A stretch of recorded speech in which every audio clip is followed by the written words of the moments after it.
Ketua Umum Partai Solidaritas Indonesia atau PSI Kaisang Pangarep hingga Presiden Joko Widodo dilaporkan ke Komisi Pemberantasan Korupsi atau KPK pada Rabu 28 Agustus 2024.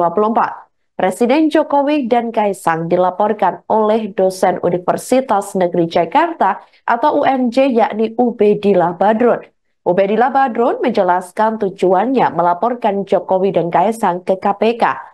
Menurutnya, di saat rakyat masih banyak yang hidup susah, Kaisang malah menikmati jet pribadi miliaran rupiah. Selain itu, nasib generasi Z disebutnya juga masih banyak yang menganggur, sekitar 9,89 juta orang. Sebagai pelapor, Ubedillah mengatakan gaya hidup mewah Kaisang mengingatkannya pada laporannya ke KPK pada 2,5 tahun lalu, tepatnya pada 10 Januari 2022, yakni tentang dugaan korupsi dan dugaan tindak pidana pencucian uang atau TPPU. Bersama kuasa hukumnya, Awakil Kamal, ia kembali mendatangi KPK untuk keempat kalinya. Sementara itu, sampai berita ini ditayangkan pada Rabu 28 Agustus 2024, sekira pukul 18.30 waktu Indonesia Barat, dari pihak Kaisang belum memberikan klarifikasi apapun terkait hal tersebut.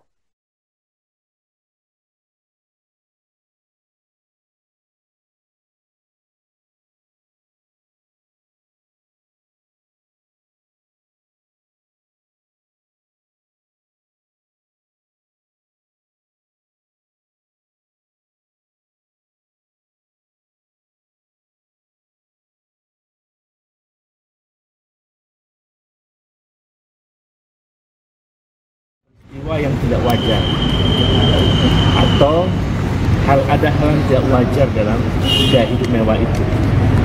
Karena itu kemudian kami mengkonfirmasi peristiwa itu, menganalisis dengan laporan kami yang 2,5 tahun lalu yang lebih dari hari ini, dan hari ini melaporkan private jet itu atau fenomena gaya hidup mewah itu sebagai sebuah peristiwa yang mengkonfirmasi kebenaran laporan kami 2,5 tahun yang lalu. Karena di situ ada pertanyaan besar, dari mana kekayaan putra presiden sampai sedemikian mewah? Kan di situ. Karena laporan kami yang 2,5 tahun lalu, kami ingin agar itu dibuka dan yang bersangkutan dipanggil. Hari ini juga. Termasuk ya hari ini kan kita lihat fenomena sudah menjadi fenomena yang viral. Publik mempertanyakan itu. Karena itu saya kira KPK harus segera untuk memanggil yang bersangkutan. Karena kita juga melihat ada peristiwa lain yang bermula dari kehidupan mewah seorang keluarga, kan, flexing, misalnya kasus kepala bea cukai di Makassar misalnya, itu kan bermula dari kehidupan mewah keluarganya. Lalu KPK dengan cepat begitu menyelidiki hartanya, dan itu kemudian ditemukan bahwa ada setoran-setoran dari tahun 2012 sampai tahun sekian. Lalu kemudian divonis kurang lebih 10 tahun ya kalau tidak salah. Nah ini kan itu kasus kepala bea cukai Makassar. Ini adalah peristiwa putra presiden yang menunjukkan hidup mewah. Publik juga bertanya-tanya dari mana kekayaannya. Nah, saya kira itu. Komisi Pemberantasan Korupsi atau KPK turut menanggapi terkait polemik gaya hidup hedon Ketua Umum PSI yakni Kaisang Pangarep dan istrinya Erina Gudono pada Selasa 27 Agustus 2024. Wakil Ketua KPK Alexander Marwata mengatakan bahwa KPK sudah memerintahkan Direktur Gratifikasi untuk meminta klarifikasi putra bungsu Presiden Joko Widodo dan Erina. Alex mengatakan pihaknya berprinsip semua orang mempunyai kedudukan yang sama di mata hukum. Karena itu, ia meminta pihak Direktorat Pelaporan Gratifikasi tidak ragu untuk meminta klarifikasi, sebab tindakan tersebut merupakan bentuk pelaksanaan tugas KPK. Diberitakan sebelumnya, imbas pelesiran ke Amerika Serikat diduga menggunakan jet pribadi di tengah panasnya isu politik. Kaisang dan Erina menjadi sorotan. Setelah viral, kini media sosial atau medsos putra bungsu Presiden Jokowi dan istrinya juga sudah jarang memposting kegiatan yang dilakukan. Padahal, sebelumnya baik Kaisang atau Erina kerap membagikan momen kebersamaan. Di sisi lain, persoalan dugaan fasilitas jet pribadi itu tengah menjadi perhatian dan memicu rasa keprihatinan publik. Pihak KPK juga disebut heran karena Kaisang diduga menyewa jet Gulfstream G650ER yang biasa dipakai konglomerat AS yakni Elon Musk. Setelah diusut, jet yang diduga disewa Kaisang itu bernilai miliaran rupiah adalah milik sebuah perusahaan game online. Gaya hidup yang hedon tersebut membuat pimpinan KPK memerintahkan Direktorat Pelaporan Gratifikasi untuk segera meminta klarifikasi kepada Kaisang. Kemudian, oh ya, ini kan berita menarik juga kan. Sebelum jet pribadi sebelumnya kan juga sempat viral juga kan, tas-tas branded itu ya, yang ada Hermes, ada Vuitton, ada Dior itu kan.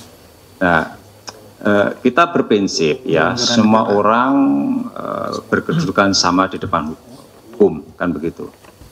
Pimpinan sendiri sebetulnya sudah memerintahkan Direktur Gratifikasi ya, tolong dong itu informasi-informasi dari media ya, itu diklarifikasi kan gitu kan. Jadi nggak usah sungkan, nggak usah ragu ya bahwa kita melaksanakan tugas ya.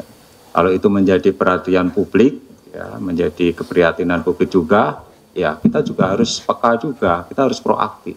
Klarifikasi, toh nggak masalah juga ketika yang bersangkutan kemudian bisa menjelaskan, tetapi jangan sampai pertanyaan masyarakat itu menggantung, gitu kan? Ini apa ini kejadiannya? Apakah tidak dimasuk gratifikasi atau bukan, siapa yang memberikan fasilitas itu dan lain sebagainya, itu harus clear.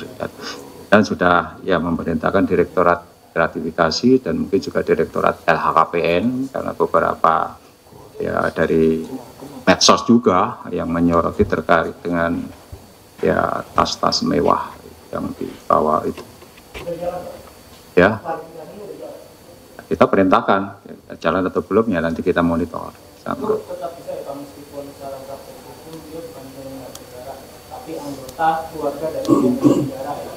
Bisa secara umum bisa ya, ya kalau nggak bisa ya kayak saya ya, saya suruh aja anak saya itu, udah kamu terima aja semua itu, selesaikan.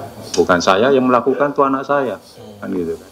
Tapi itu tadi, sepanjang patut diduga bahwa pemberian fasilitas dan lain sebagainya itu ada hubungannya dengan jabatan dari seorang atau orang tuanya atau kerabatnya, kan bisa ya. Sebetulnya itu kan masyarakat pengen tahu dalam kapasitas sebagai apa yang bersangkutan menerima fasilitas, kan seperti apakah membayar sendiri ataukah free kan begitu. Kalau membayar sendiri kan selesai, ada persoalan kan itu kan, saya bayar sendiri Pak, ya udah kan. Itu yang perlu saya pikir dijelaskan juga oleh yang bersangkutan. Yang kalau saya sih nggak perlu juga diklarifikasi KPK kalau yang bersangkutan kemudian mendeklar ya bahwa saya bayar kan gitu kan, ini loh bukti transfernya, bukti bayarnya, selesai kan persoalannya. Jadi ketika itu berupa fasilitas yang diberikan dalam kapasitas sebagai apa yang bersangkutan diberikan fasilitas ya, intinya itu ya, supaya masyarakat juga nggak bertanya-tanya dan seterusnya. Tadi yang diberikan jaksa Pak, terkait jaksa. Oh, jaksa. Download Tribun X sekarang, menghadirkan lokal menjadi Indonesia.